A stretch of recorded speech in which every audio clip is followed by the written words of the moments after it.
자, 절기. 자, 이 절기 때마다 제가 참 이 절기가 되면 피를 토하면서 가르치는데, 무엇이 진짜냐 이거지. 무엇이 진짜냐, 무엇이 진짜냐. 그리고 나아가서 여러분, 이 마지막 때가 되면 하나님께서 분명히 양과 염소를 가려내십니다. 알곡과 쭉정이를 가려내세요. 참된 성도와 명목상 성도를 가려내십니다. 오늘 저는 이 교회 안에 많은 시험거리와 환란의 문제를 줄 때 하나님께서 이걸 가려내신다고 생각을 합니다. 그런데 이제 이 절기의 문제를 다룰 때마다 우리는 항상 뭐와 싸우냐면 이 전통이라고 하는 것, 전통과 진리의 싸움이다. 저는 이렇게 봐요. 전통과 진리의 싸움이다. 오늘 게스트가 너무 많아서 제가 이 부분을 자세히 다루지는 않을 겁니다. 게스트가 너무 많아서 이 부분을 자세히 다루지는 않을 거예요. 그러나 우리가 성경에 없는 전통, 제가 하고 싶은 말이 그 말이에요. 성경에 없는 전통, 흔히 말하는 카톨릭 전승에서 와서 이교도적인 전통 안에서 우리가 그동안 신앙생활을 해왔기 때문에 진짜를 우리가 성경에서 찾았어요. 이거 지금 성경에 있거든요. 성경에서 진짜를 찾아서 행했을 때에 이 가짜 전통에 빠져있는 사람들이 진짜를 어색해하는 거예요. 제가 늘 말씀드리지만 이게 맛있는 것도 이게 맛있는 거고, 이게 불량식품이라면 불량식품이 맛있어요? 아니면은 맛있는 게 맛있어요?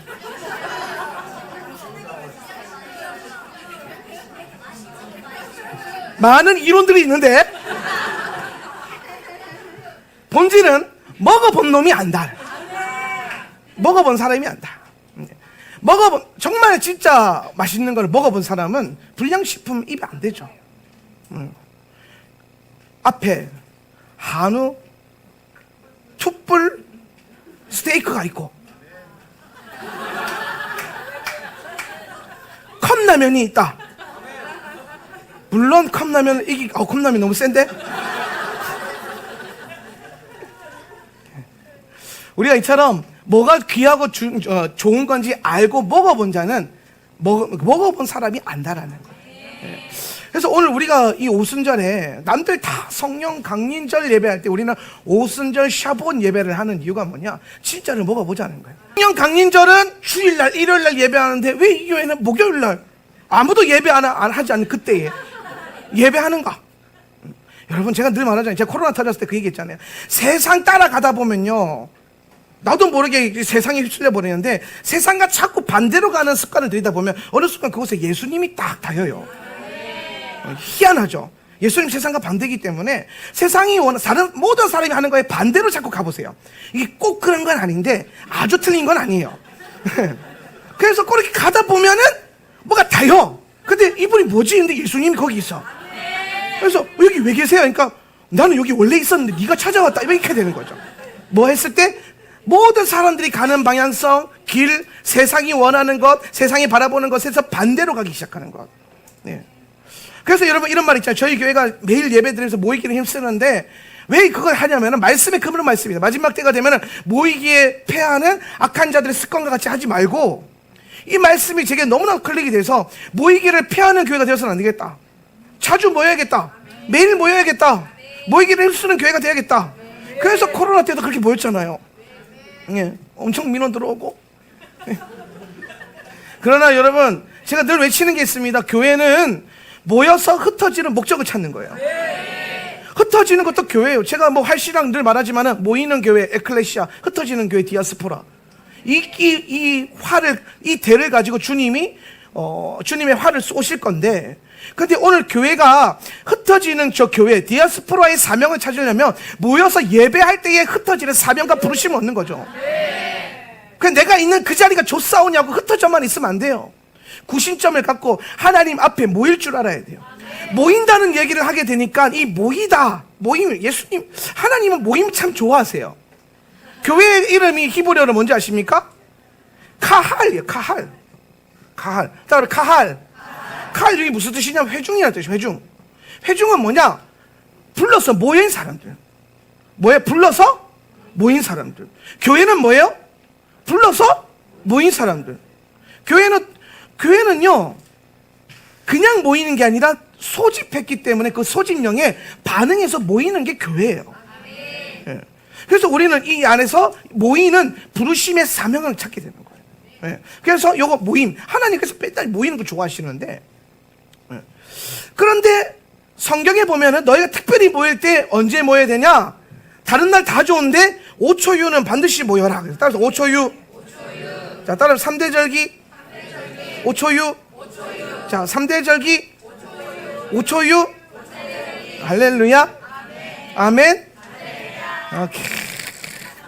요새 우리 코드 잘 맞아요, 그죠? 네.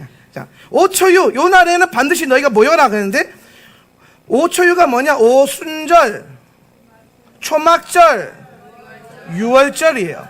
예. 근데 원래 순서상 유월절, 오순절, 초막절인데 왜 5초유로 하냐면은 이게 잘 외워져요. 딴 뜻이 있는 게 아니고 거룩한 뜻이 아니고 그냥 잘 외워집니다. 이게 제가 유호초 이거 별로지, 그죠? 유호초 뭐 어쩌라고 뭐 이렇게 하잖아요. 근데 5초유 뭔가 입에 딱 그렇죠? 5초유 올리브유, 예. 식용유 5초유. 그래서 3대 절기 5초유에는 반드시 너희가 어디로 모여라? 예루살렘으로 모여라. 모여라. 절기는 모아딤이라고 해요. 모아딤. 모아딤. 모아딤. 모아딤인데 이 모헤드에서 온 단어예요. 모헤드. 이렇게 쓰면 안 된다. 모헤드인데 이게 무슨 뜻이냐면요. 모헤드는 무슨 뜻이냐면은 만남을 위해서 잡은 약속 시간이에요. 약속 시간. 그러니까 그냥 잡은 시간이 아니라 만나기 위해서 잡은 약속 시간. 그래서 이 모아딤이라는 단어가 언제 성경에 제일 처음에 나오냐면 창세기 1장 14절에 나와요. 1장 14절. 창세기 1장 14절 한번 띄워볼래요? 자, 하나님이 시작. 하나님이 말씀하시기를 하늘 창공에 빛나는 것들이 생겨서 낮과 밤을 가르고 계절과 날과 해를 나타내는 표가 되어. 여기서 보면은 이 계절이라고 번역했는데 저 번역은 틀린 번역이라고 과감하게 말할 수 있습니다. 저 때는 계절이 없었어요. 저 때는 계절이. 하나님이 만드신 세상은요, 여러분, 가을 아시죠? 가을, 추수와 풍성한 계절, 그게 계속 가는 거예요. 그게 계속 가는 거예요. 그래서 유대인들이 그 사계절 카운팅 할 때 가장 먼저 첫 번째, 우리는 봄, 여름, 가을, 겨울 하잖아요. 근데 유대인들은 어떻게 카운팅 합니까? 가을, 겨울, 봄, 여름. 여름이 맨 끝 계절이란 말이에요. 끝. 예. 그래서 여름은 마지막의 상징이에요. 그래서 이 마태복음 24장에도 무화과 나무에 뭐 순이 새로운 순이 나고 부드러워지고 이게 되면은 여름이 가까운 줄 알아라. 이 말이 뭐예요? 끝이 가까운 줄 알아라. 뭐가? 무화과 나무가 부드러워지면. 무화과 나무는 뭘 상징해요? 이스라엘 유대인들의 특징이 뭐예요? 목이 꼿꼿한데 얘네가 마지막 때가 되면 어떻게 돼요? 부드러워진단 말이에요. 예. 목이 부드러워졌다는 건 뭐에 상징하냐면은 하나님 앞에 목을 꺾을 줄 아는 자가 됐다는 거예요. 경배하는 자가 됐다는 거예요. 예수께서 이 땅에 처음 오셨을 때, 예수님 처음에 재림하셨을 때에 유대인들이 네가 누군데? 이러고 다녔단 말이에요. 그러다 마지막 때 가면 이걸 톡 꺾으셔가지고 아이고 예수님께서 경배하는 경배자, 예배자가 된단 말이에요. 그래서 시편과 또 많은 예언자들이 예언하기를 바룩 하바 베셴 아도나이 하는 그때에 내가 장차 그날에 오리라. 찬송하리로다 주의 이름이여, 주의 이름으로 오시는 이여. 오늘 그 오실 메시아를 위해서 찬송하면서 주의 이름, 그 이름으로 오시는 자. 어떤 이름? 예슈아, 예수 그리스도. 그 이름으로 오는 그 고백이 유대인들, 오늘 이 유대 지도자들을 통해서 선포되어지기 시작하면, 그들의 예수의 이름을 예배하기 시작하면 너희는 끝이 가까웠던 걸 알아라. 여름이 가까웠다. 내가 곧 올 것이다. 오늘 이것이 우리가 절기를 따라가고 하나님 말씀을 깊이 연구해야 되는 아주 중요한 이유, 바로 하나님의 때를 아는 것, 주님의 시간 안에서 깨어있는 거죠. 여러분, 우리 모두는 시간이 동일하게 주어져 있습니다. 그런데 그 시간 가운데 어떤 이는 주님의 재림을 위해서 신부로서 단장할 것이고 준비할 것이고, 어떤 이는 그 시간 가운데 자기의 욕망과 자기의 쾌락을 쫓아서 육신의 즐거움, 육신의 정욕을 쫓아서 살게 될 것입니다. 그래서 로마서 8장에 보면은 뭐라고 말하냐면은 육신의 생각은 뭐라? 사망이라. 육신의 생각은 사망. 그런데 영의 생각은 생명과 평안이니라. 할렐루야. 네. 살리는 건 영이니. 뭐가 살려요? 영이 우리를 살리는 거예요. 그래서 오늘 성도들은 이 영적인 성도가 돼야 되고 육신적인 습관을 버려야 한다는 거예요. 그래서 여기 옛사람은 죽고, 오늘 영 안에서 성령이 우리에게 오시는 걸 뭐라 그럽니까? 거듭남, 성령 안에서 새로 태어난 새로운 피조물이 되는 것, 그렇죠? 그래서 우리는 새 생명을 여기서 얻는 거예요. 성령 안에서 새 생명 얻는 거죠. 그래서 이 창세기 1장 14절에서 계절이 아니에요. 저거 해와 달을 하나님 만드셨다는 거예요. 해와 달을, 두 광명체를. 요 광명체를 만드셨는데 요 광명체가 이 땅에 빛을 비추기 위해서 만드신 게 아니라는 거예요. 이미 빛은 먼저 있었단 말이에요. 빛이 있으라 그랬단 말이에요. 그러니까 우리는 해와 달이 주는 빛으로 보고 사는 존재가 아니라 하늘로부터 비추어진 그 빛. 오늘 빛이 있으라 할 때 그 빛이 뭘 상징하겠습니까? 요한복음 1장에서 요한은 뭐라고 하면 빛이 어둠 가운데 비침해. 그 빛이 곧 누구라? 예수라. 동의하시면 아멘. 네. 그러니까 우리는 주님이 뭐 어떻게 만들었냐면은 예수로 보고, 예수로 인식하고, 예수로 판단하고. 할렐루야. 근데 우리가 자꾸 뭘로 봐요? 내 눈에 비는 대로 보고, 내 눈에 보이는 대로 행하고, 내 소견에 옳은 대로 행하니까 죽는 거예요. 그렇게 살면 된다, 안 된다? 애초에 우리는 그렇게 만들어진 존재가 아니라는 거예요. 오늘 여러분 안에 이 영의 시스템이 회복되기를 축복합니다.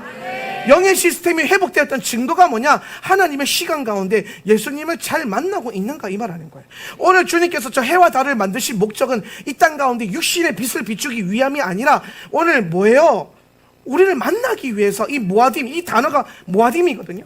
이 모아딤이라는 단어는 성경에 저 구절 빼고 다 뭐라고 번역해놨냐면 절기로 번역해놨단 말이에요. 절기. 우리말 성경이었나? 어디에 보면은 우리나라에서 번역 잘한 번역 하나 있는데 거기에 보면은 계절이 아니고 시즌이 아니고 절기라고 탁 번역이 돼 있어요. 절기. 예. 그래서 시간을 창조하신 이유, 해와 달을 만들어서 나를 카운팅하신 이유, 그건 바로 하나님이 우리를 만나실 이 만남의 약속 시간. 예. 그러니까 여러분, 하나님은요, 하나님 어디 계세요? 주님 어디 계셔요? 내 안에 늘 함께 하시죠. 동의하시면 아멘. 우리 안에 늘 함께 하신단 말이에요. 근데 주님이 우리와 늘 함께 하시지만 뭔가 우리와 만나서 주님과 우리가 어떤 만남은 상징적인 것, 연합의 상징적인 것, 내가 하나님 안에 있음에 대한 상징적인 시간을 요구하시는데 그게 7번째 날 절기, 그리고 주님의 장막으로 연결되는 거예요. 네.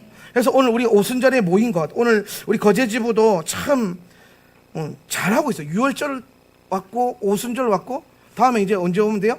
초막절에 잘 챙겨서 오면 되는데 우리가 초막절에는 이스라엘 가기로 했잖아요. 그죠? 기도 많이 하세요. 하늘이 열려야 되는데 하늘이 지금 닫혀가지고, 하늘길이 닫혀가지고 지금 못 가고 있는데 오늘 제가 이런 거센 저항을 볼 때마다 더더욱 사모하게 되고 기도하게 됩니다. 장막절에, 초막절에 우리 꼭 이스라엘 가서 오늘 주님의 말씀에 순종 한번 해봅시다. 예, 그날에 예루살렘 올라가라 했는데 올라가는 거죠. 예, 할렐루야. 얼마나 좋습니까? 예. 그래서 오늘 절기의 가장 중요한 것은 주님이 우리를 만나시는 시간을 설정하는 것이다. 그러면 이 절기를 통해서 하나님이 나타내시고자 하는 의도가 있어요. 성경은요, 정말 중요한 건 하나님의 의도를 깨달아야 돼요. 하나님은, 따라합시다. 하나님은 의도적이시다. 동의되십니까? 하나님, 지금 이 자리에 여러분 앉아있는 거 우연일까요? 그냥 돈 있어서 비행기 끌고서 왔어요? 아니요, 그래 못 와요. 놀라운 하나님의 섭리 안에 있는 계획하심, 의도가 있어요. 오늘 이 자리에 여러분 앉아서 이 예배를 참여하게 하시고 이 말씀을 듣게 하시고 이 예식 가운데 들어가게 하신 하나님의 목적과 의도가 있다는 거예요. 절기에도 하나님의 목적과 의도가 있어요. 어떤 의도가 있냐? 일단 봄절기를 먼저 보면, 절기는 그리스도의 초림과 재림을 예표하는 거란 말이에요. 초림과 재림에 대한 것을, 이 비밀을 담아놓은 게 절기인데, 봄절기가 있고 가을절기가 있다. 봄절기에는 첫 번째 어떤 절기가 있어요? 6월절이 있어요. 6월절. 오늘 여러분이 잘 적으세요. 절기 파트 할 때마다 저기 전체 강의 지금 해드리는 건데, 오늘 어디까지 갈 거냐면 6월절에서 오순절까지 갈 겁니다. 예. 그래서 오순절과 이방인의 때와 연결해서 마무리 지을 건데, 그럼 가을절기는 언제 하냐? 가을에 하죠. 가을절기는 가을에 합니다. 네, 가을에 또 오세요. 자, 유월절은 뭐냐면은 그리스도의 죽으심, 십자가 죽으심, 어린 양의 피, 어린 양의 피로 우리를 구원하시는가.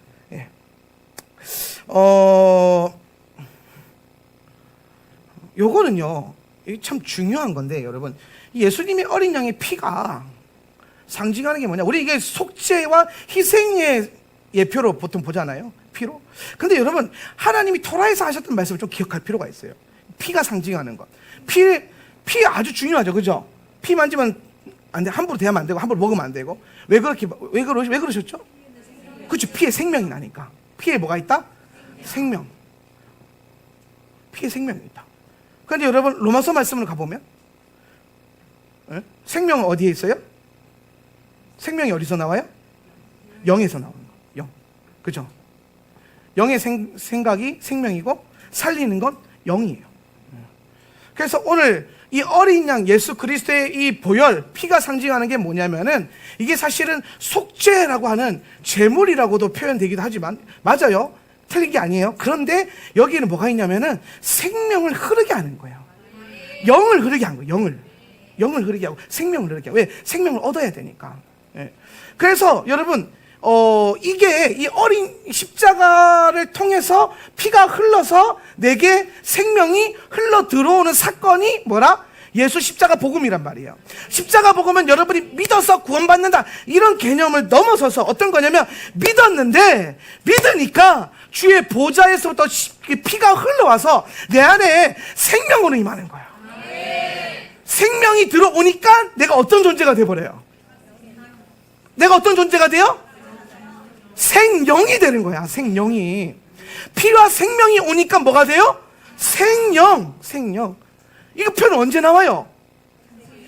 창세기에 하나님이 아담을 만드시고 육신을 다 만들었어요. 근데 거기에 뭘 불어넣었어요? 영을 불어넣었어요. 영을. 왜? 영이 생명이니까. 살리는 건 영이니까. 그래서 영을 불어넣었더니 그 영이, 하나님의 영이 들어간 거예요. 그 하나님의 생명이 예수의 생명이 들어온 거예요. 그 순간. 여러분, 예수 십자가를 통해서 생명이 들어온 게 아니라 우리는 태초부터 그분의 생명으로 나누어 받은 거예요. 그래서 그 생명이 들어오니까 내가 뭐가 된다? 생영. 그런데 영이에요. 영. 내가 영적인 존재가 되는 거예요. 영의 사람. 이렇게 합시다. 영의 사람이 됐다.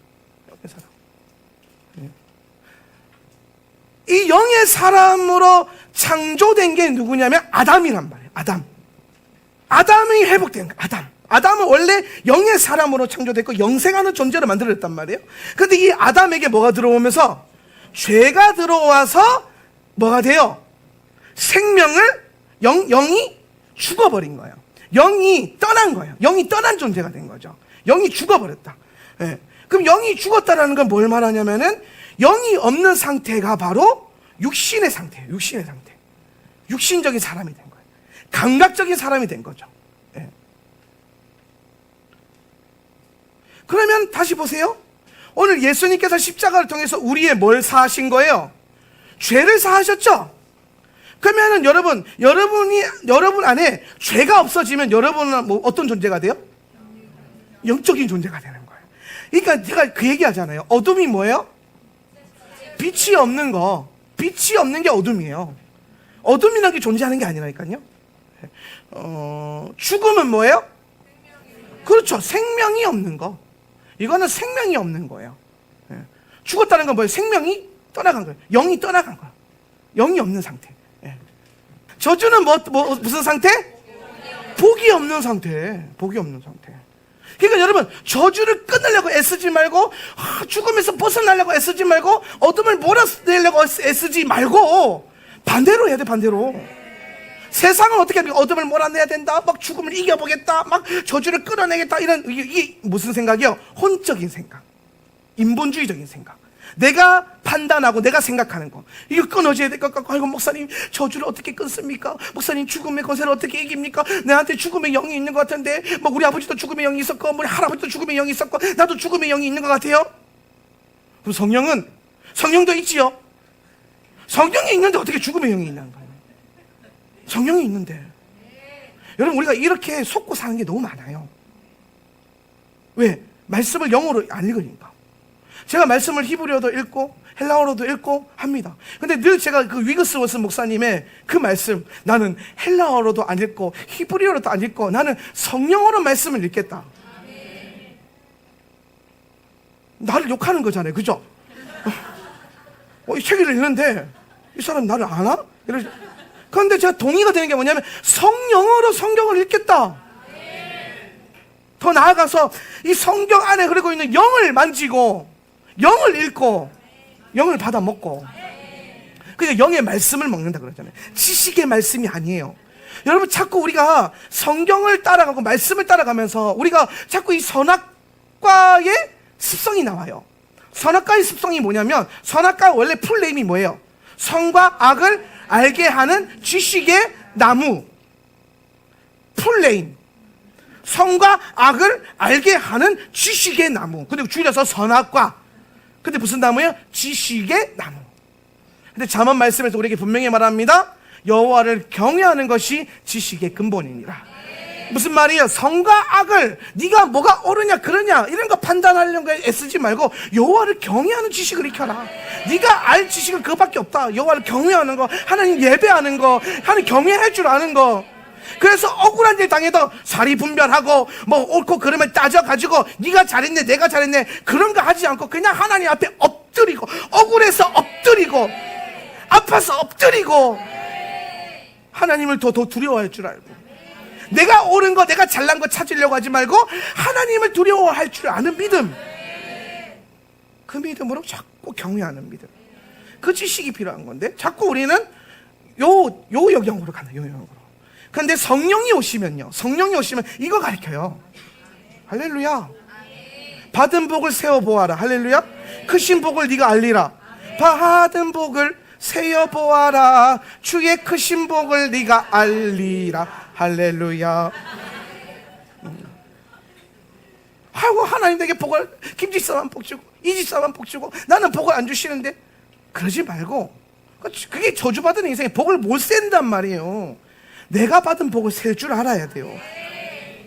감사할 줄 알아야 돼요. 그러면 영이 솟아나요. 생명이 솟아나요. 여러분, 불평불만 교회에서 하지 말라고 많이 그러잖아요. 그죠, 목사님들이. 듣기 싫어서가 아니에요. 물론 듣기도 싫은데, 솔직히 말합니다. 듣기도 싫습니다.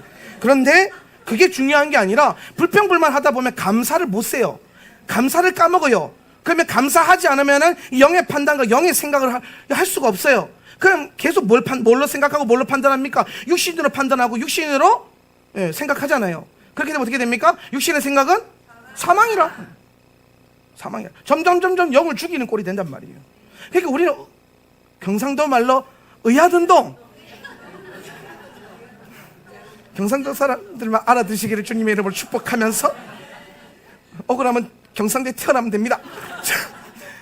어떡하든 복을 세고 감사를 세고 영의 생각을 해내면 저주 떨어져 나가고, 죽음의 권세 이기신 주님, 어둠이 물러가고, 빛으로 오신 예수 그리스도, 생명으로 오신 그리스도, 복의 근원 되신 그리스도, 예수로만 충만해져. 다른 거 아닙니다. 예수로만 충만해지는 거예요. 그게 우리의 본질이죠. 그렇게 되면서 오늘 이 6월절은 뭐냐면은 내 안에 있는 이 영을 회복시켜서 내 안에 죽어 있는 이 타락한 아담이잖아요. 타락한 아담. 이 타락한 아담을 두 번째 아담이신 주님이 오셔가지고 나를 어떻게 만들어요? 세 번째 아담으로 만드시는 거예요. 제3의 아담. 이런 말 좀 처음 들어보시는 분도 있을 텐데, 제3의 아담. 이거 뭐 제가 만들어낸 건 아니고, 신학으로 유명한 독일에서 독일 성서공회라고 하는 주석책이 있는데, 거기에서 보면은 한 세 사람, 에베소서에 나오는 한 세 사람, 원유맨에 대해서 어떻게 주석을 했냐면, 제3의 아담이다. 전혀 새로운 존재다는 거예요. 어떤 존재? 성령을 통해서 영이 살아나서 이 첫 번째 아담의, 실패한 아담의 본성이 회복되는 게 아니라 새로운 아담으로 태어나. 그래서 이게 거듭남, 중생. 그래서 요 아담이 어디를 들어간다? 다시 에덴을 회복한다. 에덴 이꼬르 하나님 나라, 말쿠트 샤마인, 메시아 왕국, 그분의 왕국, 제사장 왕국을 회복하는 것이다. 이게 유월절. 자, 이해하셨습니까? 6월절에 생겨서 뭐 해야 돼요? 무교절 해야 됩니다. 무교절. 아, 바쁘다. 자, 잘 따라오고 계세요? 좀 많이 쓰셔야 됩니다. 이거 들어서는 이해 안 돼요. 예, 자꾸 쓰시면서 자꾸 따라붙고 히브리어도 한번 써보고 그려보고 하다 보면은 열려요. 두 번째로 무교절인데요. 무교절은 뭐냐면은 그리스도께서 그 몸을 우리에게 주신 날이에요. 몸을 주셨다. 제가 계속 반복해서 말하지만 예수님의 몸은 뭐라? 그렇죠. 말씀이라. 그래서 말씀이 육신이 되어 우리 가운데 오신 분이 예수 그리스도시다라는 거예요. 예. 그러면은 이 예수님의 몸인 이 말씀, 예수님 몸, 요거는요, 예수님 뭐라고 하셨냐면은 누룩 없는 빵이라 그랬어요. 마짜라고 합니다. 마짜. 누룩 없는 빵. 그래서 누룩이 없는 빵을 먹어라. 그러면 여러분, 누룩은 뭐예요? 누룩은 변질된 말씀이라고 할 수 있어요. 하나님 말씀인 것 같은데 변질된 거, 틀린 거. 그런데 어떻게 변질되느냐? 하나님은 이미 모든 걸 알고 계시다니까. 토라 안에 모든 걸 다 풀어놨어요. 말씀이 어떻게 왜곡되는지 분명하게 말씀하셨어요. 그게 뭐냐면은 누구든지 이 예언의 말씀을 더하거나 더하기 빼기 한 자는 저주를 받으리라. 더하기 빼기는 수학 시간에만 하면 돼요. 말씀 읽을 때 하면 된다, 안 된다? 안 된다. 큰일 난다. 그러면은 말씀을 더한 요 그룹을 뭐라고 했냐면요, 성경에서는 바리새인이라고 했어요. 바리새인. 빼기 한 그룹은 어떤 그룹이에요? 사두개인. 그래서 예수님이 딱 정리합니다. 바리새인과 사두개인의 누룩을 먹지 마라. 경계해라. 그거 먹으면 안 된다. 그러면 우리는 뭐 한다? 누룩이 없는 빵, 마짜. 요거는 뭘 말하냐면요, 고난의 빵이라는 별명이 있어요. 무슨 빵? 고난의 빵. 이 고난의 빵을 먹는다. 마지막 때에는요, 마지막 때 엔타임, 주님 오시는 그날에 이 마지막 때에는요, 누룩이 없는 빵, 누룩이 없는 이 빵을 먹는 자가 생명을 얻습니다. 네, 생명을 얻어요. 누룩이 없는 빵을 먹는 자가 생명을 얻는다는 것은 뭐냐면, 이게 고난의 빵이라 그랬잖아요. 말씀을 지켜 행하면서 고난의 길을 담대히 걸어가는 자가 생명을 얻는다. 그래서 이러한 흐름 안에서 우리 완도 교회, 우리 박정희 목사 교회랑 이지훈 목사, 울산 TCC 이쪽 라인들, 요 기도의 집 하는 분들은 환난 통과서를 이제 준비를 하고 계시죠. 이분들은 환난을 통과하겠다. 환난을 통과한다. 고난의 빵을 통해서 마지막 때를 뚫어낸다. 많은 분들이 이제 뭐 환난 통과에 대해서 말씀하지만, 저는 오늘 제가 한 월요일 주일날 우리 완도 목사님, 박정희 목사님이랑 울산 TCC 목사님이랑 캠핑을 했어요. 둘이서 셋이서, 남자 셋이서 텐트에서 이렇게 덩치 이만한데 셋이서 텐트 하면서 밤새도록 찬양한곡 얘기하고, 밤새도록 환난전 휴거 얘기하고. 그분들은 니를 왜 자꾸 환난전 휴거를 얘기하냐, 환난 통과해야 되지 않겠냐, 비겁한 변명이다 이러면서 내가 말하는 거 그게 아니다 하면서 이제 얘기를 하는데, 그러면서 점점 내가 약간 이쪽으로 옮겨지고 있어요. 이렇게 같이. 그래서 하는 말이, 부르심이 있으면 남는 다음에 같이 뚫자 이 하는 거예요. 거기서 싫다 이 하면은 진짜 이게 완전 휴고 안전주의자가 되니까, 고민을 하면서, 그래 내가 일단은 하나님 남을 한번 남아볼게, 같이 뚫어내자 마지막 때 막 이러면서 이제 결론을 내렸는데, 완도 목사님, 울산 목사님, 저 같은 경우는 마지막 때를 굉장히 실제적으로 봐요. 그냥 뭐 뜬구름 잡는 소리, 말도 안 될 소리예요. 지금 퍽퍽 들어오잖아요. 여러분 진리체가 퍽퍽 흔들리고 있잖아요. 코로나 바이러스 하나로 예배가 정지됐습니다. 이 세상이 6.25 때도 멈추지 않았던 예배가 코로나 때문에, 감기 바이러스 때문에 멈춰졌어요. 물론 전염병 위험하죠. 무서운 일이었죠. 그런데 이런 것을 통해서 우리가 좀 뭔가 이런 가치로 계속 뭐 들어오고 행정적인 간섭이 들어오고 이런 많은 것들을 우리가 경험하게 되면서 다가올 세상, 단순히 이건 정권의 문제가 아니에요. 다가올 세상이 그런 세상이에요. 다가올 세상은 그렇게 우리가 그리스도 안에서 바르게 신앙생활을 하지 못하도록 해방할 것이다. 환난을 줄 것이다. 괴롭게 할 것이다. 그럼 그때 그것들을 능히 이 고난의 빵, 이런 것들을 바라보지 않고 욕을 먹음으로써 마지막 때에 영생을 얻는 자들이 되는 것, 그걸 가르치려고 주님이 무교절을 주시는 거예요. 그래서 이때는 상징적으로 우리가 7일 동안 뭐합니까? 맛자를 먹어요. 누룩이 없는 빵을 먹죠. 제가 이걸 도전을 해봤습니다. 이틀 만에 실패했어요. 나는 먹는 걸 너무 좋아해. 이거 문제야. 여러분 기억하세요. 원죄가 먹는 걸 통해 들어왔어요. 먹는 거 좋아하는 분들, 저를 포함해서 우리는 좀 깨어 있어야 돼요. 예수님, 그 주님이 참. 그래서 이걸 뭐로 물어서 우리가 좀 성경을 봐야 되냐? 레위기 11장을 좀 봐야 돼요. 레위기 11장 음식 정결법 나오는데, 토라에서 왜 하나님이 특히 내가 거룩하니 너희도 거룩하라, 거룩에 대한 얘기를 하면서 가장 먼저 음식에 대한 얘기를 던졌냐? 이 말이 뭐냐면은 음식 정결법 핵심은 그거예요. 먹어야 할 말씀이 있고, 먹어야 할 빵이 있고, 먹어서는 안 되는 음식이 있다, 이라는 거예요. 먹어서는 안 되는 음식이 있다. 요거 구별하라, 이 말이에요. 결국에는 여러분, 하나님 나라는 먹고 마시는 데 있지 않죠. 로마서에서 분명히 말합니다. 하나님 나라는 먹고 마시는 게 있지 않다. 그러면 레위기도 먹고 마시는 얘기 한 게 아니에요. 왜? 토라는 굉장히 영적인 책이거든요.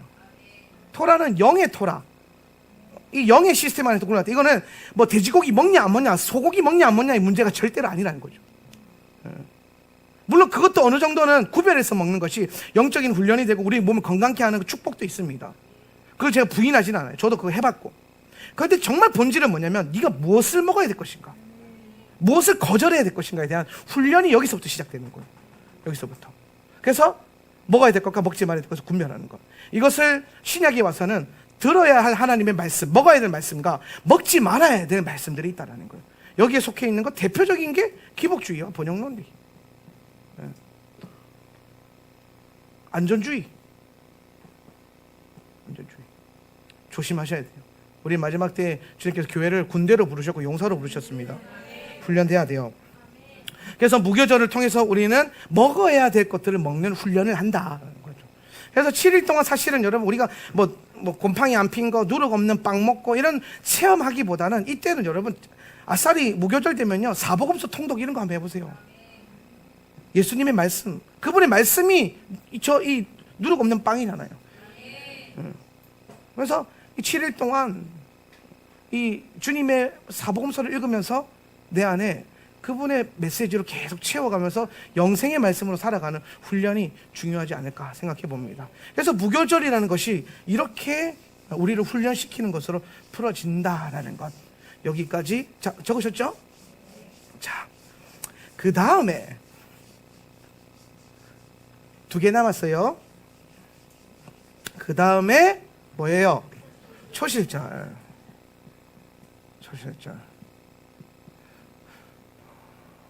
제가 말이 빠르고 쓰는 게 빠르고 썼는데 무슨 말인지 못 알아보는 분들 있죠, 글씨가. 그래서 그런 분들은 유튜브를 찾아서 꼭 한 번 더 보면 됩니다. 자, 초실절은요, 그리스도의 부활을 예표하는 것이다. 부활. 이 얘기는 한번 합시다. 영어로 부활절이 뭐예요? 그렇죠. 해피 이스터. 이스터 무슨 말이에요? 이슈타르라는 단어를 썼어요. 이슈타르는 여신의 이름이죠. 여신의 이름. 달신이에요. 달신. 로마가 토속으로 갖고 있던 신앙, 중동 지역이 갖고 있던 신앙이 뭐냐면은 1월 성신이라고 하는 거예요. 1월 성신. 1월 성. 해, 달, 별.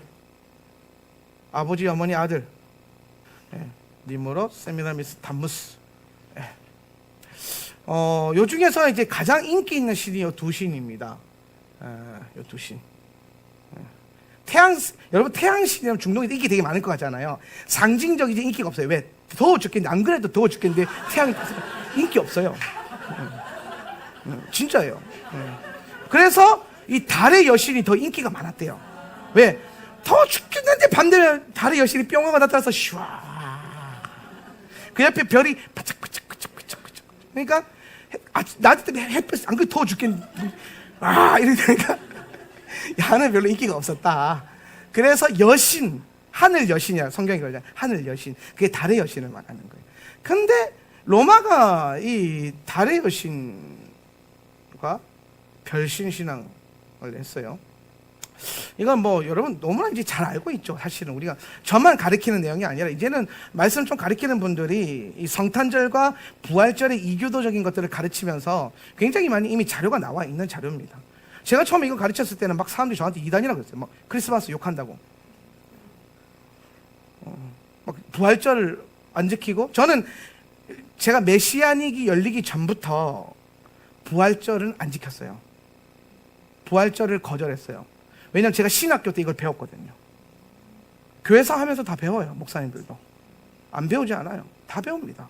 네. 그런데 아까 말해서 제가 전통이니까, 교회가 만든 아름다운 전통이니까 지켜도 된다.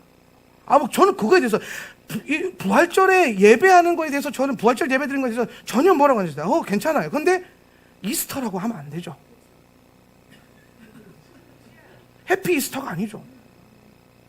여러분, 이 말이 뭐냐면 부활절에 우리 동양식으로 표현하면 교회 들어오면서 나무 아미타불 반세음보살 목사님 이러면서 들어오는 거랑 똑같은 거예요. 무슨 느낌인지 아시겠습니까? 얼마나 이게 무서운 일인가를 여러분 아셔야 돼요. 그래서 요즘에 어떤 깨어있는 목사님들은 레저렉션 데이 그래가지고 뭐 이제 부활절, 뭐 부활의 날 이렇게 바꾸는 분들도 있는데 여전히 뭐 이스터에 갇혀 있죠. 이스터. 그리고 여러분 이게 다 카톨릭 전승 때문에. 카톨릭 달 좋아하고 별 좋아하죠. 그래서 보면 여러분 카톨릭 예수님 보면 예수님 이렇게 계신데 뒤에 이렇게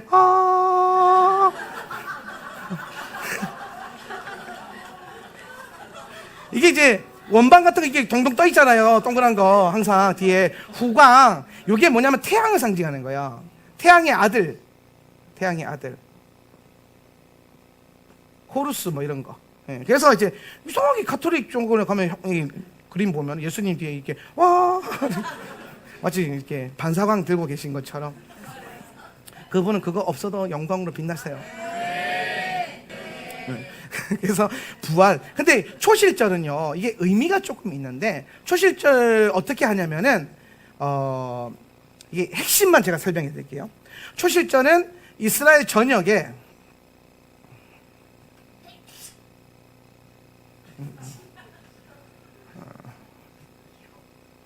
됐나? 그죠? 자, 여기 지중해고, 여기 홍해. 갈릴리? 영화를 아직 못 떴나 보네. 믿음으로 보면 보입니다. 요게 갈릴리, 요게 요단강. 그렇지, 이제 보이네. 요게 사해. 이스라엘 여기 있죠, 그죠? 갈릴리가 여기 있어요. 갈릴리에서 가장 먼저 그 추수가 되는데, 요때 추수 때가 되면, 초실절 추수 때가 되면요, 그 제사장이 말 딱 가장 빠른 말, 그 가장 날렵한 승마를 딱 가지고 딱 대기를 하고 있습니다. 대기하고 있다가, 첫 그 과실이 맺히면 그 열매를 따가지고 그걸 들고 여기 예루살렘 여기 있거든요. 여기로 말 타고 막 겁나 와요. 달려와요. 엄청 빠르게, 최대한 빠르게 달려와가지고 대제사장한테 넘겨주는 거예요. 그럼 대제사장이 그걸 들고 가지고 초실절에 예배를 드리는 거예요. 하나님 앞에. 그러면 이 초실절에 이 초실을 하나님께 드리고 나면 이스라엘 전역에 있는 모든 맺힌 열매들을 추수할 수 있는 겁니다. 그러니까 왜 빨리 가야 되냐? 한시라도 빨리 가야 추수를 빨리 하는 거예요. 농사 지어보면 아시겠지만은 추수가 잘 달려있는 것도 중요한데 제때에 잘 따는 것도 중요하잖아요. 계속 달려있으면 그 썩잖아. 달려있는 상태로 못 먹게 되고. 그러니까 최대한 빠르게 가가지고 들어올려줘야 돼요. 그러면 나머지 모든 그 곡식을 추수할 수 있는 그 조건이 만족이 되는 겁니다. 그러면은 오늘 예수님이 부활의 첫 열매라 그랬어요. 고린도 말씀에 첫 열매, 부활의 첫 열매다. 예수님 외에 죽었다가 부활하신 분은 없어요. 예수님이 첫 번째입니다. 그렇게 설교하면 어떤 분이 그러면, 아니 나사로는, 아니 그럼 달리다곰 소녀는 왜 된 겁니까? 여러분, 부활과 소생은 틀려요. 나사로 형님 부활하셨죠? 소생하셨죠? 자, 나사로 형님 소생하셨잖아요. 자꾸 부활이라 한다. 부활하실 거니까 그분도. 그러니까 나사로가 소생했지만 영원히 살았어요? 영생했어요? 죽었어요. 예수 잘 믿다가 죽었을 거예요. 달리다곰 소녀? 죽었어요. 근데 예수님 부활하시고 영원히 살고 계시죠. 승천하셔서 오늘 우리와 함께 영생을 누리게 됩니다. 그래서 부활에는 반드시 뭐가 따라와야 되냐면 영생이 따라와야 돼요. 영생이 따라와야 돼. 그래서 소생과 부활은 다르다. 예수님은 부활의 첫 열매가 되셨다. 여러분, 바울이 토라를 알았기 때문에 이 초실절을 보면서 예수님이 초실절에 부활하셨거든요. 정확한 이 시간에 부활하셨어요. 요거에 대한 정확한 타임테이블 알고 싶으면 제 강의 듣지 마시고 김명현 교수님의 사흘 만에를 보시면 됩니다. 그분은 그거 전공이고 저는 요거 전공이고. 요거 뭡니까? 웃기면서 여러분 웃다가 영이 다 들어가요. 설교가 길어서 안 웃기면 여러분 다 자요. 근데 얼마나 힘들겠어요. 저도 멋있게 설교하고 싶어요. 할렐루야. 하나님 여러분 사랑하십니다. 말씀에 이르기를 저도 이렇게 하고 싶어요. 그러나 제가 이렇게 오도방정을 뜨면서 하는 이유가 뭐냐면 제대로 들어야 되니까, 잘 알아야 되니까. 제가 막 이렇게 설교했잖아요. 그랬더니 어떤 분이 제 설교 듣더니 대치동에 있는 1타 강사 같다고. 아니 뭐 설교를 1타 강사 또 이렇게 탁탁탁탁 하냐. 그러면 진짜 불빛을 빡 뿌개면서 막 조는 성도 있으면 빡 맞추면서 깨워라! 그러고 싶으나 사랑합니다. 그래서 초실절로 열매가 들어지게 되면 다르게 추수가 된단 말이에요. 예수님이 부활의 첫 열매다, 이 말은 뭐냐면 예수님께서 모든 믿는 자들의 부활의 문을 열어놓으셨다. 부활이 가능해졌다. 그래서 이제는 우리는 부활의 성도로 살아가는 거예요. 부활의 소망으로 살아가는 거예요. 왜? 예수께서 부활의 첫 열매로 올라가셨기 때문에 우리도 부활의 성도로 올라가게 된다라는 것. 그것이 여러분에게 가장 중요한 부르심이 돼야 돼요. 할렐루야. 그래서 초실절을 통해서 부활의 문을 열어놓으셨다. 우리가 이제 부활의 성도로 일어날 수 있다. 그래서 결국에는 여기서 초실에서 받쳐지는 그 열매, 예수 그리스도, 그걸 보여주는 거예요. 그러니까 예수님이 부활하시고 하늘로 들어 올려지시잖아요. 여기 초실절 예배예요. 이건 또 혼인 언약으로 보면은 내가 너와 함께 거할 처소를 지으러 올라간다. 이스라엘의 혼인 잔치의 과정 중에 하나가 되기도 합니다. 사실 오늘 제가 이걸 절기를 창세기부터 요한계시록까지 흐르는 혼인 언약의 계시로 풀려고 그랬는데 갑자기 제가 이방인의 때에 대한 감동을 주셔가지고 좀 틀었어요. 그래서 여러분 오늘 이걸 잘 아시고 오순절입니다. 드디어 왔습니다. 오순절은요, 이거 좀 여러분 이해 안 될 수 있는데 예수님의 초림의 목적이 뭐예요? 어디에 있어요? 많아요. 죄송합니다. 나 이렇게 질문하면 안 되는데 자꾸 이렇게 나 진짜 혼났다. 자, 예수님 초림의 목적은요, 예수님의 십자가 지심이라고 많이 우리가 이해하고 있어요. 복음주의 안에서. 틀린 거 아닙니다. 맞아요. 맞는데 여러분 그거는요 시작점이에요. 예수님이 진짜 하고 싶었던 건요 오순절이에요. 정말 하고 싶었던 거 오순절. 그래서 이 십자가는요, 십자가 사건은 오순절에 들어가서 영을 받을 수 있는 상태를 만드신 거예요. 이거 십자가는 회복의 사건이거든요. 근데 회복은 왜 하셨냐면은 그릇을 준비한 거예요. 이거예요. 그릇을. 뭘 담게 하시려고, 뭘 주시려고. 그분은 계속 주러 오시는 거예요. 예수님 오시면 자꾸 뭘 주셔. 여러분 예수님 닮으려면 자꾸 목사님 만나러 올 때 뭘 주러 와야 돼요. 예수님 닮는 거예요. 저도 여러분 만나러 갈 때마다 뭘 자꾸 줘보려고 해볼 테니까 서로 예수님 그렇게 닮아가. 할렐루야. 빈손으로 오지 말지어다. 자, 예수님이 자꾸 오셔서 뭔가 주시는데 여기 초림에서 오셔서 주시고자 하는 게 뭐였냐면요, 영이에요. 아까 그랬죠. 제가 이 영을 받아야 생영이 된단 말이에요. 생영. 생영이 되게 하셨다는 거예요. 생영이 되게 하셨다. 그러면은 여러분 잘 보세요. 이 십자가를 통해서 우리의 죄인됨에서 의를 더하셨죠. 의. 예. 죄인은 죄를 지은 게 아니에요. 여러분 오늘 죄 지은 분 꽤 있을 것 같은데 우리 죄 짓잖아요. 그죠? 우리 뭐 예수 믿으면서 죄를 짓는데 죄를 지어서 죄인 아니에요. 성경이 말하는 죄는 뭐냐면 의가 없는 상태예요. 죄인이라는 건 의인이 아닌 거예요. 예. 의인은 뭐냐면은 의가 부어진 거예요. 칭의 된 거. 칭의 된 거. 뭐로? 이신. 믿음으로 칭의. 의롭다 칭함을 받았어요. 그러니까 의가 주어진 거예요. 의가 주어지면은 나의 어떠함과 상관없이 일단 내 상태는 의인이에요. 어떤 의인? 죄 짓는 의인. 그러니까 여러분, 우리가 왜 죄를 지으면 안 되냐 이 얘기를 할 때에 의인이 죄 짓는 거 봤어요? 의인이 가오도 안 살게 그렇게 죄 지으면 돼요? 죄는 저기 의의가 없는 사람들이 짓는 거예요. 죄는 저기 마귀 새끼들이 짓는 거고, 우리는 하나님 아들이잖아요. 우리는 의로 회복됐잖아요. 막 칭의를 내가 성부와 성자 성령 칭의를 주노라 예수님 주셨잖아요. 그분이 십자가 지시고 그 의라는 엄청난 영광을 주셨는데 그 영광 안에서 영광에 계속 똥칠을 하면서 사는 게 죄란 말이에요. 그러니까 이렇게 살면 된다 안 된다? 안 되는.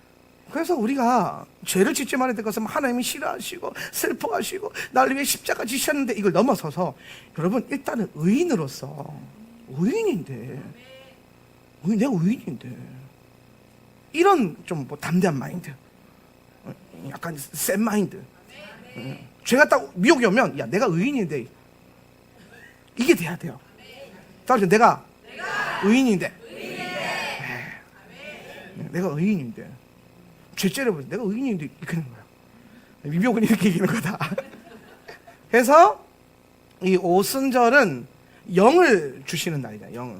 영을 받게 하는. 그래서 십자가는요 영을 받을 수 있는 상태를 만드신 거예요. 상태를 받는. 이거 굉장히 중요합니다. 그래서 오순절에는 영을 주신 거예요 우리에게. 자, 그러면 구약에서는 구약에서는 뭘 주셨다? 토라를 주셨다. 십계명 주셨고, 신약에서는 오순절에 뭘 주셨다? 영을 주셨다라는 거예요. 성령을 주셨다. 여기 영이라고 하면 좀 헷갈리는 분들이 계신데 성령 말하는 거예요. 성령님. 근데 왜 제가 영이라고 하냐면은 원문에 성령이라는 표현이 없어요. 그냥 영이라고 되어 있어요. 푸뉴마, 루아크 이렇게 되어 있어요. 영. 그러면 좀 여러분 이렇게 되면 성경 읽을 때 아구가 맞아 떨어지는 그 뉘앙스가 잘 맞아요. 그래서 이렇게 한번 나중에 읽어보세요. 읽어보시면 이해가 좀 되실 것 같아요. 그래서 이렇게 읽을 수 있는 책이 직역성경 허성관 목사님 버전 이런 것도 잘 나와 있으니까 한번 읽어보시면 도움이 많이 될 겁니다. 그러면 여러분, 제가 지금 어떤 분들이 자꾸 오해를 해요. 무슨 오해를 하냐면은 구약에선 토라와 십계명 율법을 주셔가지고 뭐 육신적인 것을 주셨고, 저도 옛날에 그렇게 생각했는데 신약에 와서는 은혜 안에서 성령을 부어주셨다라는 거예요. 예. 근데 여러분 기억하세요. 요거 두 개 다 영의 시스템을 말하는 거예요. 영의 시스템. 바울이 예수님을 믿고 난 다음에 뭐라고 하냐면은 죄와 사망의 토라, 법, 그리고 생명과 성령이 아니고 뭐예요? 그렇죠. 영의 토라, 법을 이 두 개의 법이 싸운대요. 그러니까 바울은 원래 여기에 매여 있던 사람이죠. 예. 그런데 예수 믿고 난 다음에 영이 부어지니까 영의 토라가 부어졌죠. 그러니까 여기는 혼의 체계거든요. 이거는 혼적 체계. 요건 영, 말 그대로 영. 혼과 영이 싸우는 거예요. 내 안에는 항상 혼과 영이 싸워요. 이 두 개의 법이. 그런데 누가 이겨요? 생명의 성령의 법이 나를 해방하셨다. 이게 돼야 돼요. 그래서 여러분, 그러면 요걸 깔고 난 다음에 다시 구약으로 가보면 오순절에 모세를 통해서 십계명을 통해서 토라를 주셨는데, 이 토라는 그러면 영의 토라를 주신 걸까요? 죄와 사망의 토라를 주신 걸까요? 그렇죠. 영의 토라를 주신 거죠. 왜? 하나님의 목적은 구원하심이고 구원을 지키는 거예요. 여러분, 우리가 알고 있는 가장 치명적인 오류 중에 하나가 뭐냐면은 구약의 성도들은 율법을 지켜서 구원받고 신약의 우리는 잘 타고 나서 은혜로 구원받는다 라는 얘기를 많이 들어왔죠. 지금까지 목사님들이 많이 이렇게 설교했어요. 그런데 여러분, 성경을 읽어보세요.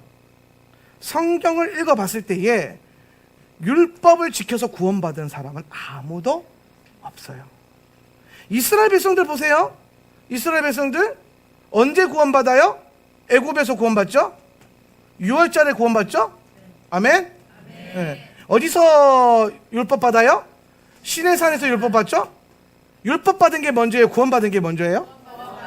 이때 그럼 율법 잘 지켜서 구원받았어요? 율법 받지도 않았는데요. 이때 뭐로 구원받았어요?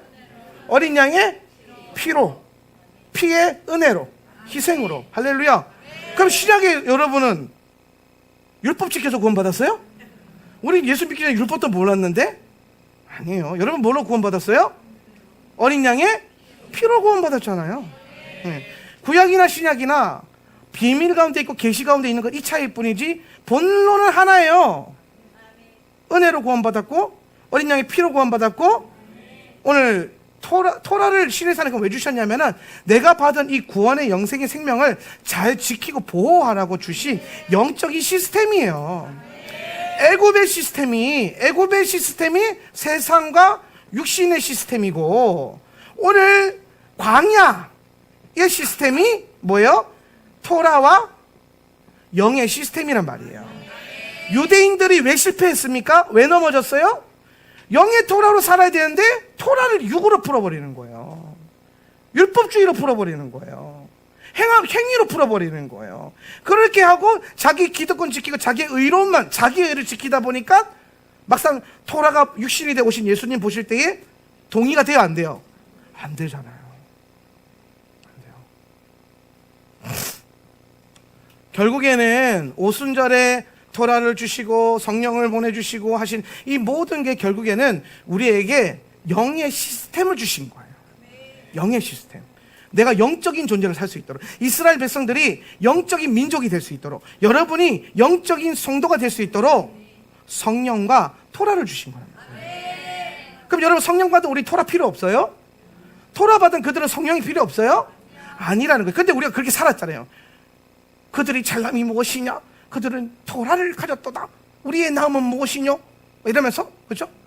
근데 오늘 주님이 이러한 우리의 근본적인 죄성을 아시니까 자꾸 뭘 말씀하세요? 이방인과 유대인의 원수된 담을 내가 허물었다.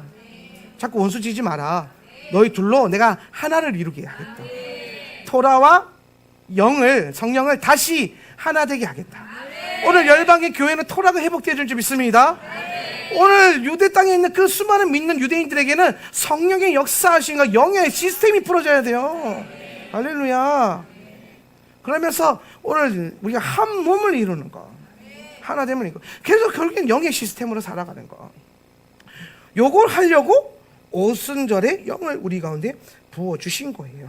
자, 그래서 여러분, 우리는 요거 두 개는 결국에는 영과 혼에 대한 문제라 그랬죠. 요거 잘 이해하셔야 돼요. 자, 우리의 인간의 첫 번째 실패가 어디에 있냐면 에덴 동산에서 있는데, 에덴 동산에서 하나님이 동산 가운데, 동산 중앙에 두 나무를 두셨어요. 한 나무는 어떤 나무? 생명나무. 이거는 먹어야 된다, 먹지 말아야 된다? 반드시 먹어야 된다. 그리고 또 한 나무가 있어요. 그 옆에 어떤 나무 있어요? 친구인 선과 악을 아는 지식의 나무, 줄여서 선악과. 선악과를 주셨어요. 그럼 이거는 먹어야 된다, 먹지 말아야 된다? 먹지 마라 그랬어요. 그럼 여러분 잘 보세요. 제가 이거 말씀 보다가 깨달아진 건데, 저는 이거 예전에는 이게 토라의 시작이고 예수 그리스도의 본체다라고 제가 설교했던 거 기억나세요? 생명나무도 예수고 선악과도 예수라고 했던 거 기억나세요? 근데 거기에서 좀 더 나가서 제가 로마서를 통해서 올해 좀 토라가 깊어지고 있어요. 개인적으로 확실히 신약과 구약은 같이 봐요. 같은 얘기하는 거거든요. 그런데 생명나무, 선악 지식나무, 여러분 아까 제가 다시 한번 생명은 뭐예요? 영이죠, 그죠? 영. 예. 성각을 아는 지식은 그렇죠, 혼이에요. 이건 혼으로 판단하는 혼. 여러분이 성과 악을 판단할 수 있어요? 예. 근데 우리가 그거 먹었잖아요, 그죠? 그래서 우리 계속 판단하고 살아요. 뭐로? 혼으로. 내가 인지하는 걸로. 육신의 생각으로. 예. 오늘 우리가 육이라고 하는 것은요, 여러분, 육체를 말하는 것도 있고요, 육신적인 생각은, 그래서 로마서가 육신의 생각은 이라고 하잖아요. 육신의 생각, 육신을 추구하는 생각. 이 말은 뭐냐면 영안이 아니라 육안으로 판단하는 것. 이건 뭐예요? 생명나무는 뭐예요? 이거 먹으면 생명 얻는데 생명은 어디서 나와요? 영이잖아요. 영의 열매. 이거는 영안을 하는 것. 아담과 하와가 벗고 있었잖아요, 그죠? 벗고 있을 때 서로 안 부끄러웠대요. 왜 안 부끄러웠을까요? 육으로 안 보니까. 육으로 안 보니까. 제가 뭐 부흥회 가거나 집회 가면은 꼭 목사님이나 그 집회 성도들한테 그런 양해를 꼭 구해요. 제가 목이 굵어서 슬픈 짐승이라 정장을 못 입어요. 봐요, 이게 안 되잖아요 지금. 저에게 멍해를 매지하지 마세요. 그래서 제가 근데 우리 교회는 상관없어. 우리 교회는 이미 내가 청바지에 셔츠에 티셔츠에 입고 설교하는 게 이거 주일 복장이에요. 잘 갖춰 입은 거예요. 가끔 어쩌다가 정장 입고 오면 집사님들이 알아채, 오늘 뭔 날이 있다. 우리를 위한 건 아니다. 근데 이제 뭐 육지에 이렇게 집회 가면 또 이렇게 가거든요. 그럼 얼마나 강사가 청바지에 이렇게 입고 얼마나 좀 그래요. 오해할까봐 제가 꼭 얘기를 해드려요. 이게 우리 교회 주일 패션입니다. 이해를 좀 해주세요. 그래서 꼭 물어봐요. 제가 그 강사 초청하는 교회에다가 제가 청바지를 입는데 괜찮아요? 안 되면 저 못 가요. 이러면서 저 와이셔츠 넥타이를 못 하는데 괜찮아요. 목이 굵고 슬픈 짐승이라 하면 이상하게 되더라고요. 그래서 제가 이런 얘기를 하는 이유가 뭐냐면요, 사람들은요 보이는 것으로 판단해요. 보는 것으로. 제가 28살 때부터 부흥회를 다녔어요. 28살 때부터.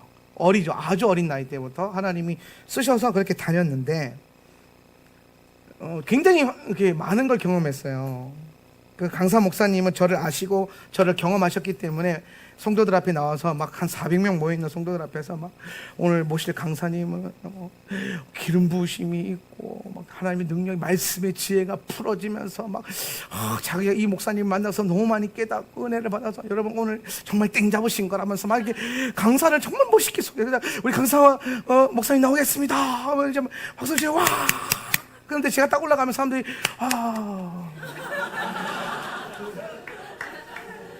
저건 뭐야?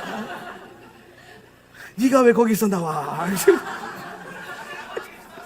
그러면서 이제 제가 하도 그런 게 많이 경험하니까 지금 외부 집회 특히 저를 모르는 분들한테 가면 꼭 초반에 엄청나게 기름 부음이 있는 수밖에 없는 그런 메시지나 그런 사역을 먼저 하면서 이렇게 다 그러면 이제 사람이 처음에는 막 이러고 있다가 한 5분 지나면 이러면 딱 달려요. 예. 이제 육으로 판단하지 않고 이제 뭘로 판단해요? 영으로 들리는 대로 판단하는 거예요. 근데 사람은 누구나 이게 육으로 먼저 판단하는 이 습성이 있어요. 육으로 자꾸 판단해요. 그래서 저는 이게 하나님, 오늘 아담과 하와도 마찬가지고 에덴 동산에서 하나님 애초에 우리가 영으로 보고 영으로 판단하고 영으로 생각하도록 만드셨다. 근데 우리가 지금 거기에 선악과를 먹으면서 뭐를 집어넣은 거예요? 영의 체계에 혼의 영역을 집어넣어 버려요. 혼을 활성화시켜요. 그러니까 혼이 딱 들어오니까 어떻게 돼요? 부끄러워하잖아요. 여러분 자신을 향한 과한 부끄러움이 있어요. 과한 낮은 자존감. 따라해봅시다. 나는 아름다운 사람입니다. 여러분 건강한 자기애가 필요해요. 하나님 백성이니까. 저는 세상에서 제가 제일 잘난 줄 알고 살아요. 네, 왜? 하나님 백성이니까. 예수님, 주님 아들이니까 주님 얼굴에 먹칠 안 할 만큼 그런 프라이드를 갖고 사는 거예요. 예. 그러면서 여러분의 겸손은요, 주님의 그 예배 앞에서만 나타나면 돼요. 예. 예수님 앞에서 겸손하게 엎드리시고 세상 앞에서 여러분 어깨 피고 하나님 자녀답게 살아가세요. 예. 예수님 앞에서도 쪼그라서 살고 세상 앞에서도 쪼그라서 살고 집에 가서도 쪼그라, 그러지 말고 하나님 자녀로서 믿는 자의 능력 가지고.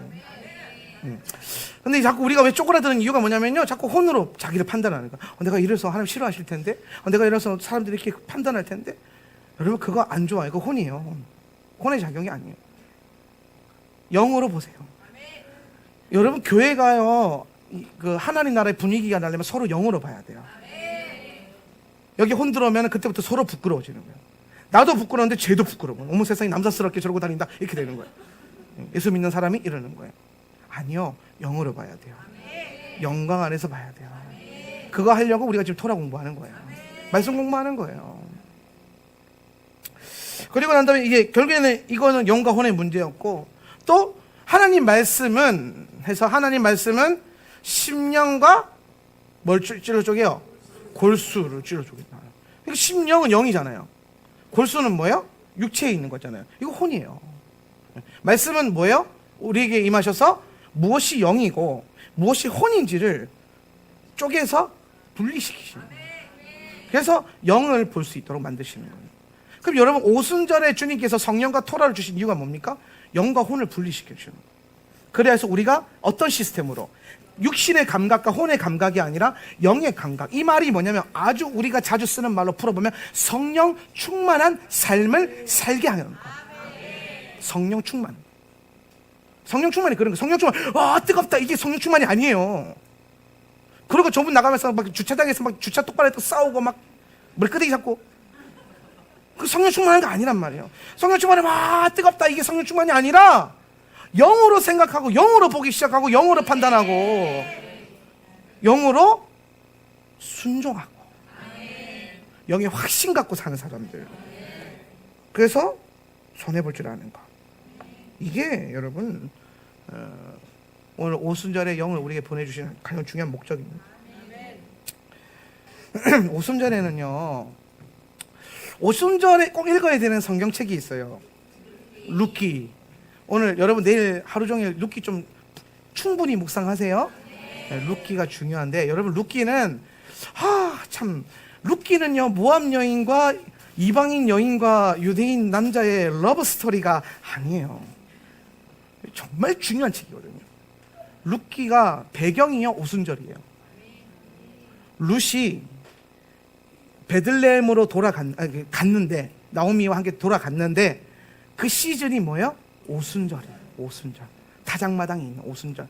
근데 이 오순절을 배경으로 룻기가 가지고 있는 게 뭐냐면, 이방인 여인과 유대인 남자의 한 몸, 하나됨. 오늘 이방인과 유대인의 하나됨, 원유맨. 이 원유맨을 왜, 그러면 룻기에서 이 원유맨을 하나님이 지금 왜 일으키셨어요? 뭐 하려고? 다윗 왕조를 일으키려고. 다윗 왕조. 이 분들이 누가 돼요? 다윗의 할머니, 할아버지, 그 시조가 되잖아요. 다윗 왕조의 시조. 다윗 왕조. 그러면 하나님께서 사울의 왕국이 아니라 다윗 왕국을 준비하셨죠? 다윗 왕조는 장차 올 메시아 왕국의 예표. 네. 그럼 오늘 장차 올 메시아 왕국에 대한 예표가, 이 비밀이 어디에 있다? 오순절과 룻기 속에 있다. 그럼 여기에는 뭐가 반드시 포함되어 있냐면은, 여기 이 전체적인 오순절의 핵심은 추수란 말이에요. 추수. 그러니까 하나님이 룻과 보아스를 추수하신 거예요. 예. 그래서 거기서 다윗 왕조를 낳으신 거죠. 예. 이게 나중에 장차 올 메시아 왕조에서는 이방인 교회와 유대인들을 하나 되게 해서 추수하시는 거죠. 이 유대인 추수하시려고 주신 게 토라고, 신약의 이방인을 추수하시려고 주신 게 뭐예요? 성령이시잖아요. 오순절에 이거 두 개 추수해서 하나 되게 하시겠다는 거예요. 추수한다는 건 하나님 소유로 갖겠다는 거거든요. 유대인도 하나님 소유, 이방인도 하나님 소유. 넌 내 거니까 둘이 하나됨을 이루어라. 그러면서 이 룻기 안에 또 놀라운 비밀이 하나 있는데, 룻기에서 이 타작마당의 시즌 때요, 보면 그 보아스가 지나가다가 룻 때문이거든요. 룻이 막 안쓰럽고 막 보고 싶고 막 잘해주고 싶고 그렇잖아요. 사랑하게 되면. 그러니까 빵을 갑자기 막 받아줘요. 막. 그러니까 여러분 룻 때문에요 일꾼들이 빵을 얻어먹어요. 할렐루야. 그런데 여러분 여기서 중요한 게 한 가지 표현이라면 뭐냐면 그 빵을 일꾼들 하여금 초에 찍어 먹게 하라. 굉장히 중요한 거. 이거 모르는 분들 많은데 빵을 초에 찍어 먹게 하라. 근데 요 초가 식초를 말하는 거예요. 식초. 근데 요 식초가 무슨 식초냐면요 고대 중동의 이스라엘에는요 한 가지 식초밖에 없어요. 발사믹 식초. 제가 좋아하는 발사믹. 발사믹이 뭐예요? 와인 식초. 와인을 포도주를 빵에 찍어 먹게 하라. 이렇게 명령을 해요. 보아스가 뭘 선포하는 거예요? 성찬식을 여기서 지금 명령하시는 거예요. 성찬식을 명령하시는 거예요. 누구를 향해서? 누구 때문에? 교회 때문에. 주님의 신부 때문에. 분위기 왜 갑자기 되게 좋은데? 성찬식의 본질은 그리스도의 몸과 피죠. 결국에는 예수와를 먹고 마시게 하는 것들을 명령하는 거예요. 누구 때문에? 교회 때문에. 자, 여기서 봐서 우리가 이제 좀 중요한 것. 지금 추수 시즌입니다. 우리는 지금 추수를 하고 있어요. 이스라엘은요 3번의 추수가 있어요. 3번의 추수.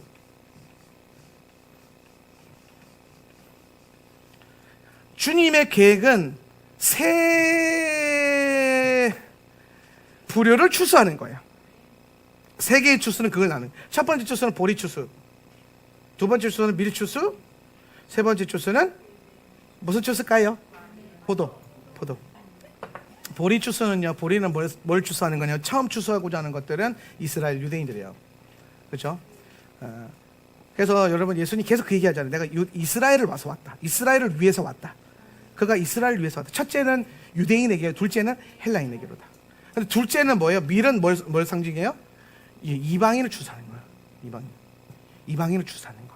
그래서 여러분 이때 밀 추수할 요 시즌 때 뭘 주세요? 성령을 부어주시는 거예요. 근데 중요한 거 포도는요 언제 추수하냐면 가을에 추수해요. 요거는 초림에 추수하는 거고요. 봄에. 요거는요 가을에 추수해요. 포도는. 가을은 뭐와 연결되어 있다 그랬죠? 재림 때에 포도는 추수되는 포도는요 누구를 의미하냐면은 신부를 의미하는 거예요. 예수님의 신부. 주님의 신부.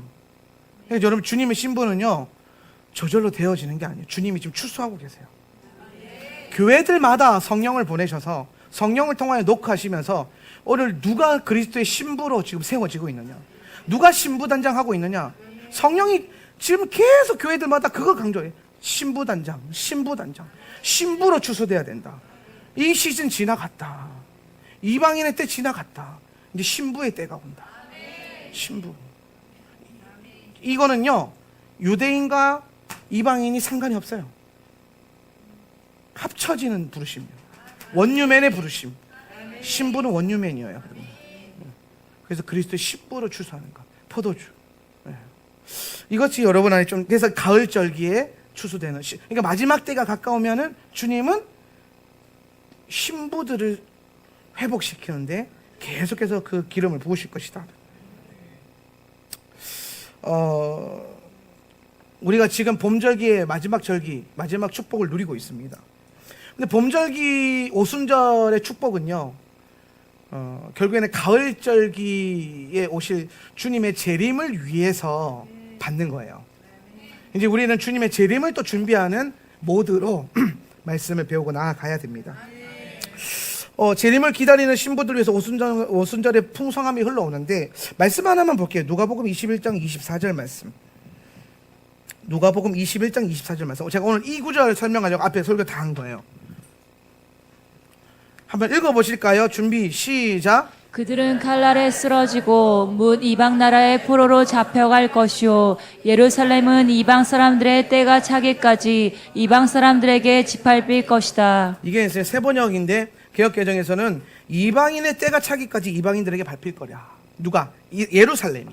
그러니까 예루살렘이 이방인들에 의해서 밟힌대요. 이 말은 뭐냐면 예루살렘에 대한 주권과 영토에 대한 그 권리를 이방인이 갖고 주무른다는 거예요. 역사적으로 2000년 동안 계속 그래와 왔어요. 수많은 민족들, 뭐 오스만 터키, 그다음에 뭐 영국군들, 그다음에 뭐 훈족들, 뭐 너무 많잖아요. 가톨릭 교도들까지 계속 이스라엘을, 예루살렘을 취하려고 밟고 또 밟고. 그런데 여러분, 우리가 좀 중요하게 봐야 될 것이 뭐냐면 이 예루살렘은 굉장히 중요한 도시인데, 이 도시를 이방 사람들에게 그 밟히게 하는 그 이유가 때가 어느 때까지냐? 이방인의 때가 차기까지 이방인들에게 밟힌다 그런 거예요. 이 말은 즉슨 이방인의 때가 차면은 예루살렘은 이방인의 것이 아니게 될 것이다. 지금 예루살렘 누구 거예요? 이스라엘 거죠. 지금 예루살렘이 누구의 소유예요? 유대인인 것이죠. 언약의 민족의 것이죠. 회복되었죠. 언제? 1967년도에 전쟁에서 회복했습니다. 그들을 짓밟고 있던 그들을 물리치고 거기 깃발 꽂았어요. 유대인들이. 이 말인 즉슨 이방인의 때가 찼다. 그러면 이제 이방인의 때가 찼다면 이제는 하나님의 눈동자와 주님의 손이, 주님의 사역의 방향성이 어디로 흐를 것이다? 여러분, 제가 오해하지 마세요. 지금 이방인의 때가 찼다고 하는 거, 이것이 여러분 주변의 사람들을 뭐 전도하면 안 된다, 뭐 선교할 필요, 이방인 선교할 필요 없다, 이런 얘기를 하는 게 아니에요. 그 얘기하는, 그러지 마세요. 그게 아니라 지난 2000년 동안 하나님은 은혜의 때를 선포하시면서 이방인 추수에 모든 걸 쏟으셨어요. 이방인을 추수하는데 거기에 반드시 끝이 있다는 거예요. 그런데 그거에 대한 예표와 징표로서 성경은 예루살렘 회복을 말했단 말이에요. 오늘 예루살렘이 회복된 이때에 이미 주님의 눈동자와 주님의 그 손은 이스라엘을 회복을 향하고 있다는 거예요. 그러면 여러분, 이제 교회가, 열방의 교회들이 그 사역의 중점과 포인트와 우리 신앙의 부르심의 기준이, 포인트가 내 삶, 우리 교회, 좀 더 나가서 한국 교회도 이제는 아니라는 거예요. 한국 교회에서 기도해야 됩니다. 우리가 많이 해요. 이거 하지 말라는 게 아니라니까요. 전환이 일어나야 된다는 거예요. 전환. 무엇을 향한 전환? 우리가 그동안 2000년 동안 모르쇠 하고 있었던 이스라엘. 왜? 없었으니까. 나라가 망했으니까. 지도상에 이스라엘의 나라가 사라졌잖아요. 2000년 동안. 근데 1948년도에 놀랍죠. 선지자들은 알고 있었어. 예레미야 선지자, 이사야 선지자 뭐라고 말합니까? 어찌 나라가 하루 만에 태어나겠느냐? 어찌 여인이 하루 만에 아들을 낳겠냐? 그러나 이스라엘은 하루 만에 해산하리라. 하루 만에 나라가 만들어질 것이다. 정말 하루 만에 만들어졌죠. 1948년. 오늘 여러분의 부모님 세대, 오늘 우리의 세대, 지금 우리 세대는 어떤 세대? 이 세대가 가기 전에 내가 오리라 했던 마태복음 24장의 말씀을 성취하고자 하시는 세대. 이 말이 즉슨 주의 얼굴 볼 세대가 우리 세대요, 우리 자녀 세대들이란 말이에요. 그러니까 얘네 아무렇게 키울 수 없는 거예요. 훈련하면서 키워야 돼요. 주님 얼굴 보도록. 그래야 이 세대를 살려야, 가르쳐야, 훈련해야 주님 얼굴 볼 것이고, 그래야 살아요. 세대가 살아요. 이스라엘이 왜 망합니까? 믿음의 세대 전수가 안 돼요. 신앙이 전수가 안 돼요. 사무엘 그렇게 위대한 사람이었는데 자식들 그렇게 말아먹었죠. 기드온 자식 다 말아먹었죠. 다윗 난리 났잖아요. 쥐 아들 때문에 쫓겨나가고 막. 위대한 왕들, 위대한 믿음의 사람들 신앙 전수 다 실패했습니다. 왜? 안 했거든요. 안 한 거예요. 근데 여러분, 이제 우리는 이 세대를 마주하면서 정말 다음 세대가 중요해요. 이렇게 깨어서 예배하고 말씀을 듣고 쓰고 훈련받는 세대 중요합니다. 너무 중요해요. 우리 완도 박정희 목사님이 키즈 선십을 처음 고안하고 만든 분이에요. 원래 선십 캠프는 박호정 목사님이 하신 거고, 그거를 이제 본인이 이제 퀴즈용으로 여러분이 괴로워진 이유가 박정희 목사님 때문이지 한명진 목사님 때문 아니니까 나를 원망하지 마세요. 근데 이분이요 이걸 만든 이유가 그 스토리를 제가 이번에 텐트 안에서 듣는데 진짜 목사들 새벽에서 새벽 4시까지 얘기하다가 조금 자고 일어나 또 새벽 4시까지 얘기하고 분명히 힐링하러 왔는데 끝났는데 엄청 피곤했어요. 그런데 그분이 이제 내셔널 지오그래픽 다큐멘터리를 보는데 미어캣 타지마할에 있는 미어캣이 있는 거예요. 미어캣 아시죠? 얘네들 미어캣이 있는데 이 타지마할이요 건기가 2달이 우기가 2달이고 건기가 10달이래요. 그러면 우기가 되면 2달 동안 이 부모 미어캣들이 자녀들에게 전갈을 사냥하는 법을 훈련을 시킨대요. 그래서 죽은 전갈을 먹여서 입맛을 돋궈주고 꼬리를 잘라가지고 싸우는 법도 가르치고 다리 하나 떼서 가르치고 그러면서 나중에 훈련 좀 됐다 싶으면은 알짜배기 전갈 줘서 사냥하게 만들고. 근데 놀라운 말이 있는데 이 2달 동안 우기 동안 자녀 세대들에게 전갈을 사냥하는 법을 가르치면 건기 10달을 살아남아요. 근데 그때 그걸 전수를 못하면 실패하면 그 부족 전체가 죽는 거예요. 아비 세대가 죽으면 그 다음 자녀 세대가 먹고 살 길이 없잖아요. 그러니까 미어캣 전체 부족이 다 죽어버리는 거예요. 그러니까 2달 동안 죽어라 전갈 사냥을 훈련시키는 거예요. 그러면서 놀랍다 완전 복음인데 와 엔타임인데 이러고 보고 있다가 마지막에 그 글귀가 있는데 뭐라고 하냐면은 이 세상에 존재하는 동물 중에 사람 말고 다음 세대에게 훈련을 시키는 동물은 미어캣밖에 없습니다. 훈련. 그래서 다음 세대 훈련 여기에 빡 꽂힌 거예요. 그러니까 다음 세대에게 훈련 어떻게 했어요? 전갈 팔다리 떼서 주기도 하고 먹여보기도 하고 기도를 입에 물려보고 말씀 물려보고 예배 자리에 세워보고 계속 될 때까지 하나씩 훈련, 교육 아닙니다. 하월란 예시바 학교는 교육하는 데가 아니에요. 교육기관 아니에요. 훈련기관이지. 훈련해서 훈련이 전수가 되면 기근이 오잖아요. 우리도 환란의 때가 오잖아요. 계시록에 보면은 광야로 갈 수밖에 없는 시대가 오잖아요. 그때 살아남는 거예요. 그때 소망이 있는 거예요. 뭐 하면? 훈련시키면. 여러분이 훈련되면. 오늘 우리가 오순절에서 이방인의 때가 차서 오늘 주님의 모든 그 마음과 생각이 이스라엘에게로 옮겨지고 다음 세대들을 준비시키고 있다는 이것을 여러분이 반드시 좀 장착을 했으면 좋겠다. 이 마음이 들어서 이 2마디 하려고 이 설교를 준비를 했습니다. 주님의 때가 가까우고 있고 신부를 추수하시려고자 그분께서 영을 우리에게 보내고 계시고 우리는 그 영 안에서 영의 훈련으로 자녀들을 훈련시켜야 돼요. 양육 교육을 넘어서 뭐로? 훈련의 단계로 훈련. 때가 때이기만큼. 자녀들만 훈련시킬 거예요? 우리도 훈련해요. 할렐루야.